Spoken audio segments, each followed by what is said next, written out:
La primera, el tema de los turnos. Estamos formando, estructurando la opción de múltiples turnos con educación híbrida. Estamos conectados telefónicamente con el ministro de Educación, Óscar Becerra. Ministro, buenos días. Buenos días, Nicolás. Disculpa que no haya podido llegar a tiempo al estudio, pero... No, entiendo que han estado en INDECI en esta ceremonia de lanzamiento de la campaña esta que se llama Compunche Perú Solidario, Actuemos Juntos. Un poco largo el nombre. Más fuerza tenía. Una sola fuerza era un buen nombre, ministro, pero en fin, no importan los nombres. Lo importante es lo que se va a hacer. Exactamente. Bien dicho, Nicolás. Ahora, ¿qué se va a hacer, ministro, para enfrentar esta situación? Bueno, lo primero es salvaguardar la vida y la salud de las personas. En eso estamos concentrados como el primer mensaje, la ayuda humanitaria. Estamos usando los colegios como albergues, estamos movilizando comida, ropa de abrigo, útiles de aseo. Lo siguiente y casi inmediato que nos corresponde ya como sector de educación es el apoyo emocional. Hay madres, padres de familia, niños que están terriblemente ansiosos porque dicen el lunes tienen que empezar las clases mis hijos y hasta el DNI se lo han llevado, no tienen ropa, Queremos darles tranquilidad. Nuestros equipos se están distribuyendo, se están multiplicando para hablar con las madres, los padres de familia y los niños para decirles tranquilos. No se preocupen si las clases no pueden empezar el 20, incluso si no pueden empezar el 27. Lo primero es que puedan estar tranquilos y seguros. El tema de la recuperación de los aprendizajes, sabemos cómo hacerlo y lo vamos a hacer. Pero en este momento la prioridad es la salud física y la salud emocional de los niños, niñas y adolescentes. Es decir, aquellos que no estén, me imagino que ustedes van a reportar esta información a través de las direcciones regionales de educación y con todos los mecanismos que hay. Es decir, las clases se iniciarán el 20 donde se pueda, donde no se pueda. Lo que hay que tener es la tranquilidad que lo más urgente ahora es enfrentar la emergencia y que habrá proceso de recuperación de las clases que no se puedan hacer ahora. Por supuesto, así es. Tenemos experiencia por las acciones que se tomaron en la pandemia. Hemos seleccionado y estamos trabajando en eso lo mejor del material para trabajo virtual en remoto, pero eso no va a ser la única respuesta. Estamos trabajando, hoy día en la tarde tengo una reunión de emergencia con mi equipo para ver cómo vamos a conseguir las aulas de emergencia y los colegios de emergencia que podemos hacer en periodos de 4 semanas, 8 semanas, 12 semanas a nivel nacional, porque esa es la secuencia, o sea, la cantidad de aulas que necesitamos excede la capacidad de producción inclusive para una respuesta inmediata. No se trata de ir a un local y decir deme 50 aulas. Las primeras 50 nos tendrán en un mes. Entonces, en ese mes necesitamos ofrecerles tranquilidad a los niños, a las niñas y sobre todo a los padres, de que una vez superada la urgencia de proteger la salud, viene la salud emocional, la tranquilidad para poder estar en condiciones de incorporarse al sistema educativo presencial que será en esos plazos que he señalado. Ministro, yo tengo ahí un punto, es decir, tenemos una crisis, un déficit de infraestructura educativa que tú mismo, Oscar, nos lo dijiste el otro día, era de 52.000 millones de soles. Yo casi me caigo de espalda porque cuando se lo pregunté a Daniel Alfaro era 120.000 millones de soles y ahora en vez de haber mejorado nuestra posición estamos peor. Ahora, así es. El asunto es que eso supone una tarea en la que tiene que activarse la imaginación y la creatividad de la gente de economía, porque necesitamos una inyección multimillonaria en infraestructura educativa, así como en salud y en otras áreas. Sin embargo, hay cosas que se podrían hacer y por eso yo pregunto. Por ejemplo, ¿no es posible hacer un uso más extensivo de la infraestructura existente en los colegios públicos, que se activen 2 o hasta 3 horarios en todos lados? O en segundo lugar, ¿no es posible hacer un convenio con los colegios privados que tienen espacios disponibles que podrían ser usados por los colegios públicos y se les pagará pues un alquiler por el uso de su espacio y el cuidado de ese espacio mientras se use?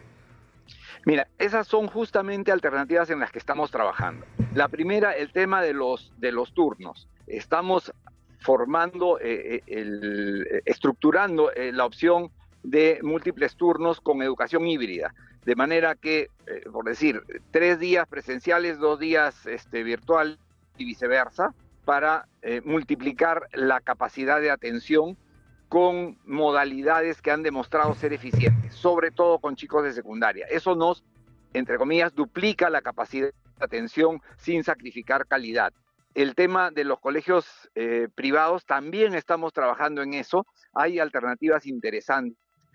Por ejemplo, vamos con educación virtual, con educación híbrida, que tiene el soporte presencial durante los fines de semana en instituciones como Fe y Alegría. Aquí me estoy adelantando un poco porque estamos esbozando esta posibilidad con los directivos de Fe y Alegría. Tengo reunión con ellos pronto. UNICEF tiene programas de educación virtual que comprobadamente eficientes. Estamos trabajando con ellos para recibir material. El tema de ir a la educación privada para ocupar sus lugares disponibles es una alternativa interesante. También estamos viendo, sobre todo con organizaciones de colegios, pero ese es digamos, una solución de pequeña escala. No hay tantos claro, no hay tanto como lo que se requiere. Exactamente. Ahora, y además, en los sitios donde está afectado, por ejemplo, un colegio que tenga lugares disponibles en La Victoria no me resuelve el problema de los niños que se han quedado sin escuela en Cieneguilla. No está claro. Ahora, con respecto al tema de la virtualidad, ministro, por la experiencia que se ha tenido, es decir, la educación virtual, ¿no es cierto? Este sistema híbrido que me parece una salida razonable, pero el problema es que si eso no va de la mano por garantizar que los chicos tengan equipos con los cuales acceder, tengan conectividad y tengan, además, que fue un problema dramático. Nosotros hemos contado acá durante la pandemia historias conmovedoras de maestros que sacaban de sus cortos bolsillos para darles saldo a sus alumnos para que pudieran estar conectados. O sea, todo eso tiene que ser incorporado. Qué bueno que hayas hecho la pregunta, porque, mira, en primer lugar, el tema de la conectividad es más un mito que una realidad. No es cierto que para tener educación virtual tú tengas que estar conectado en el momento que tienes la clase. Nuestra estrategia contempla la carga de contenidos en el dispositivo. O sea, tenemos en este momento 800 personas a nivel nacional actualizando los contenidos de las tablets que ya se han distribuido, y vamos a distribuir más. Vamos a aumentar en un 10% por ahora el número de tablets que van con el contenido, de manera que el alumno puede recibir la educación virtual sin estar conectado porque ya los contenidos están cargados en su equipo.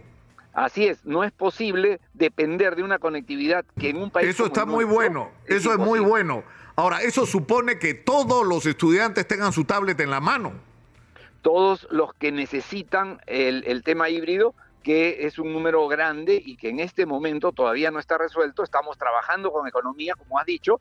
Lo que necesitamos es un trabajo, como se dice, pensando fuera de la caja. O sea, estamos hablando de 152.000 millones que no vas a resolver ni en 1, ni en 2, ni en 5 años. Tenemos que hacer un plan, y eso es lo que vamos a presentar el martes en Consejo de Ministros, a 15 años. Exitosa. De manera yo ahí tengo una propuesta, ministro, porque le he dado vueltas. Acá en Exitosa nos ocupamos hace años de temas, por ejemplo, en la pandemia. Nosotros hablamos de la unidad de cuidados intensivos antes de la pandemia. Se produjo la pandemia y todo el mundo descubrió que había el problema del agua potable, el problema de la fragilidad de la economía peruana, de gente que vivía al día, pero no importa. Pero uno de los temas que hemos hablado es de dónde diablos vamos a sacar tanta plata que necesitamos. Yo le tengo la respuesta, ministro, a ver si se la transmite el ministro de Economía. Según los cálculos que hacen los especialistas, en el Perú hay enterrado 1.200 millones de dólares en mineral. Y si trabajamos con inteligencia, podemos poner en valor en el mercado financiero internacional bonos peruanos de la minería. Y con ese dinero, o con ese respaldo de que hay mineral que en algún momento vamos a sacar, sobre todo cuando nos pongamos a la altura de las circunstancias y seamos capaces de actuar juntos frente a los problemas que tenemos en común. Pero en fin, yo creo que eso vale mucho dinero. De ahí puede salir el dinero, ministro, para en 5 años hacer lo que en otras circunstancias harías en 50. Mira, es una idea excelente. Obviamente el tema clave es allí que necesitamos trabajar juntos todos los peruanos, que es lo que paradójicamente parece más difícil de conseguir. pero estoy seguro que las circunstancias, y como dicen, a veces las crisis te plantean oportunidades, y la oportunidad que nos está ofreciendo esta crisis es de darnos cuenta que si no trabajamos juntos estamos perdidos, y buscar, como dicen, buscar lo que nos une, no lo que nos separa, que parece que ha sido la el regla. pensamiento, la regla, y debiera ser la Y que excepción. es que lo que nos ha dejado históricamente donde estamos. Para terminar, ministro, a mí me sigue preocupando el tema de Puno. Yo hubiera querido tener al alcalde de Puno hoy, no ha sido posible, lamentablemente entiendo que tiene algún problema personal, pero creo que en Puno hay una herida abierta que hay que cerrar, ministro. Mira, estamos trabajando en eso. Y lo que Te yo digo, quiero, sí. yo ya conversé con una dirigente de una federación de mujeres andinas en Puno y hemos alcanzado puntos de acuerdo. He señalado que el gobernador regional y el ministro de Educación estamos de acuerdo que no podemos sacrificar un día de clases, aunque no hayamos hablado directamente, los dos hemos dicho lo mismo. Y esta señora está dispuesta a venir y sentarnos a la mesa a conversar sobre cómo salvamos la educación. Y ese es un primer paso. El primer paso en todo diálogo es encontrar los puntos de interés común. Y en este momento nuestro interés común es salvar la educación de los niños, niñas y adolescentes puneños, y ya tenemos un punto de acuerdo sobre el que vamos a conversar y vamos a actuar, y esa es la manera como se empiezan a cerrar las heridas. Ministro, tenemos que terminar por hoy. Sé que usted tiene una agenda cargada, pero me debe usted una entrevista en el estudio, don Oscar Becerra. De todas maneras. ¿Ah? De todas maneras. Queda pendiente, sí, está supuesto. anotado. Queda. Muchas gracias por atendernos. Un abrazo. Un abrazo, muy buenos días. Está clara la información que ha dado el ministro, ¿ah? Es decir, el lunes se reinician las clases en aquellos lugares donde sea posible. Donde no sea posible, la gente tiene que bajar el estrés. Se van a recuperar las clases que no se puedan iniciar, por razones obvias, porque los colegios están destruidos, porque las familias no están en capacidad de mandar a sus hijos al colegio, porque la situación en los pueblos y en las ciudades es simplemente catastrófica. Entonces, el mensaje yo creo que tiene que ser ese, de serenidad.